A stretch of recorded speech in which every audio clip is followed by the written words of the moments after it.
좋았을 텐데 하는 사람들 이제서야 막 말합니다. 박주민 의원님 서울을 바꿔주셔야 됩니다. 박주민 의원님 시장하시면 안 됩니까? 그냥 가서 하세요 이런 얘기도 있는데 그건 안 되죠. 네. 박주민은 반도체도 잘하고 서울도 잘하고 참 많이 잘합니다 이렇게 얘기했는데 일도 잘합니다. 이번에 그럼 상임위는 어디로 가십니까? 저는 아직 이제 통지도 못 받았는데요. 1차 지금 대구 배정이 된 사람이거든요. 특별히 연락을 하지 않았다라고 하는 얘기가 떠오르는 거 봐서는 제가 이제 지금 했던 대로 배정인 것 같고요. 저 같은 경우는 서울과의 연계성 현안이라 지금 있거든요. 아마 현안으로 배정인 것 같습니다. 네. 그렇군요. 한동훈 의원은 외통위 예결이 배치된다고 이렇게 됐는데 의원님 아직 연락 안 왔나요? 이렇게 물어봅니다. 행원. 자, 오 시장이 만약에 유죄로 나오면요 3개월 안에 2심이 나와야 되고요. 복잡한 것도 아니에요. 그리고는 3개월 안에 있다가 대법 판결까지 가야 됩니다. 그러면 박주민 의원 준비해야 되는 거 아닙니까? 지금 그 특검법의 규정이 있었던 것이가 이제 가능 규정이라기보다는 후임 규정 지키는 좀 많이 어쩔 수 없다 하나요. 근데 조인혜 대법원장이 그거 지키라고 계속 얘기했어. 그렇죠? 실질적으로 유심히 저런 것 때문에 문제점이 있지만 가급적 6개월 법을 지키려고 지금 하고 있는 거거든요. 그러니까 아마도 그런 뜻의 대우를 하면 또 매력이 있을 수 있겠죠. 그렇다 그래도 예전 중에는 이제 우체 이수가 됐을 때 문제가 확정되지 않을까 보고 있습니다. 그렇습니다. 네.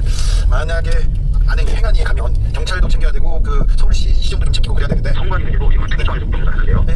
특위가 지금 7월 10일 정도면 끝납니다. 네. 이번에 행안으로 넘어오게 됩니다. 선관위에도 선관위, 방마선에서 경찰, 행안부 차원에서 신경 써야 되는 행안안전, 그렇죠. 지방 자치단체 그리고 중수청 출범도 거기 회원이 소속 회원에서 챙겨야 됩니다. 그러니까 박주민이 그 부서로 가는 것도 맞네요. 지금 경찰의 이 수뇌부가 지금 공백이고 지휘부에서 결정을 안 한다고 크고 중요한 사건 다 그냥 가만히 뭉개고 있고 지금 수사도 안 하고 있습니다. 축협에 관련해서도 2년 넘게 아예 수사를 안 해요.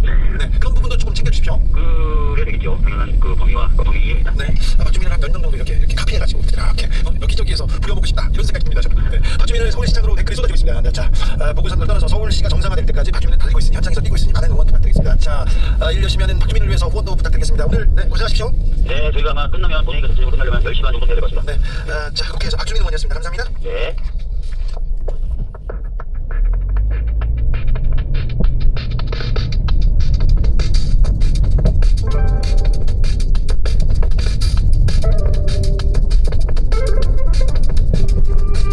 주기자의 관점으로 그리고 주기자의 시로 주간식 뉴스 시작합니다. 김예니 평론가 어서 오십시오. 안녕하세요. 박주민이 옛날부터 일을 진짜 열심히 했어요.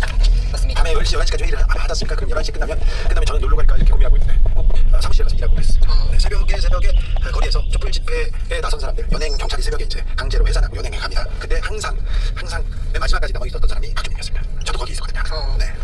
그런데 아무튼 열심히 일하고 있는데 어찌됐는지 좀 지켜보겠습니다. 자, 전 세계에서 찬사, 질투, 부러움, 역사상 최대 규모의 투자입니다. 일론 머스크가 화성 프로젝트보다 훨씬 돈이 많이 들어가는 수천 조의 메가 프로젝트. 전 세계 찬사를 받고 있는데 그런데 국민의힘은 또 생각이 좀 다릅니다. 국민의힘은 비판이 막 계속 들어갑니다. 네, 비판의 수위가 점점 높아지고 있는데 네. 영상을 한번 보시겠습니다. 자, 영상 보고 가겠습니다. 기업의 사활이 걸린 프로젝트입니다. 그런데 대통령이 직접 네가 호남을 압박하고 있습니다. 국가 균형 발전이라는 이름을 달고 있지만 지역 간 갈등과 불신을 키우는 국가 균열 발전에 국가 균열 갈등을 지금 조장하고 있어요. 지금. 네. 끝난 게 아니라 강요 지시가 아니라 행정 지시가 하는 얘기까지 나왔어요. 공당의 유지가 국민 저희 공백. 방석과 개입으로 결정된 것임을 자의나 관치 개입 파백 발언입니다. 왜 이것을 청구하게 됐는지 반드시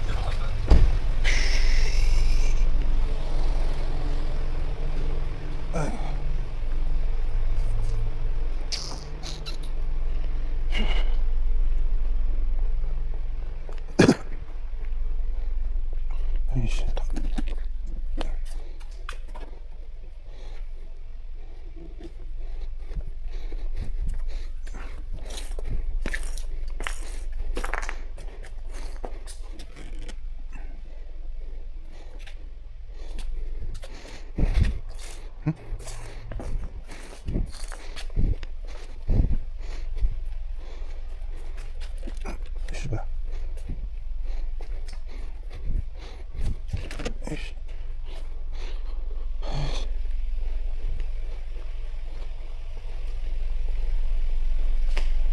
사이드가 채워져 있어.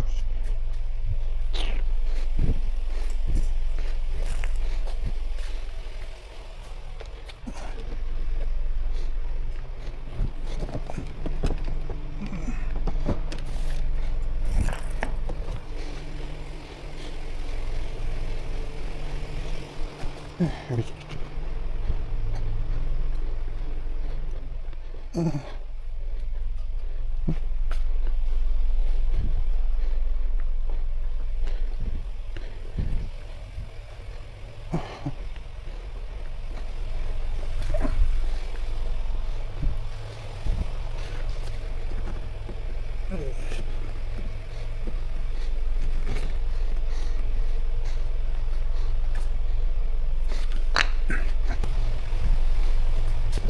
대통령이 나섰는데 계속해서 다 이제 국정조사하고 댓글 받기가 이런 얘기다. 계속 가볼까요? 네, 김재원 최고위원은 반도체 공장 하나만 덩그러니 세워서는 안 되고 소재부품, 장비, 인력, 물류 등을 모두 구비해야 하는데 광주 전남엔 아무것도 없다. 지금 광주 전남에 아무것도 없어서 그만한 땅이 있는 거예요. 아무것도 없기 때문에 재생에너지, 태양력, 풍력, 조력 이런 발전소를 만드는 거고요. 그래서 왜 거기가 저기에 지어야 되는지를 얘기를 해주셨네요. 광주 전남에 아무것도 없게 지금 국민의힘 전신 그 정권에서 투자를 하나도 안 했거든요. 그래서 여기가 투자 여력이 있어, 투자할 만한 땅이 있어서 그래서 글로 가겠다는 건데 계속 보겠습니다. 네, 우재준 청년 최고위원은 이번 결정이 정치적 면허도 없이 결정됐다고 누가 믿겠나라고 했습니다. 자, 호남에는 뭐 간헐적 그 에너지라고 얘기했는데 호남은 그 간헐적 알리백 재생 에너지를 써야 됩니다. 네. 청년 최고위원이라고 청년 다시 한번 볼게요. 다시 한번 볼게요. 간헐적 전력의 중심, 재생 에너지 중심이어야 됩니다. 이제는 뭘 만들 때 네. 우재준 의원님 이제는 그 간헐적 전력이 중심이어야 됩니다. 간헐적 전력이라는 건 이건 말도 안 되는 무식한 소리고요. 재생 전력 중심이어야 된다니까요. 용수 간헐적 오늘 반도체 정부가 와서 얘기하는데 반도체에서 사망해진다. 우리 그렇게 필요한 것도 아니고요. 빗물 받아서 그리고 지하수로 충분하단다. 네, 댐이나 제2용수로 충분히 가능하다고. 용이보다